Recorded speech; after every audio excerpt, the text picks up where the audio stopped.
One of my favorite patients happens to be my first PiezoWave patient. Sweet Kit was carried in to see me 7 years ago after she was diagnosed with bilateral cranial cruciate ligament ruptures.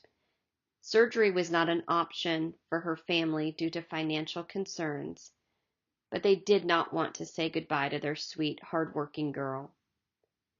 We treated Kit with 4 total treatments of PiezoWave using a 10 millimeter gel pad and an energy flux density of 0.039 millijoules per millimeter squared.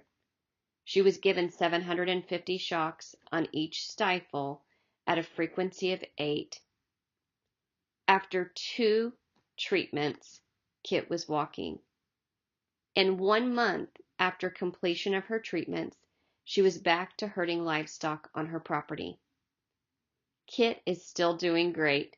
She does come in for regular acupuncture now that she is a sweet 16, but still enjoys to go for runs and walks with her mom every day.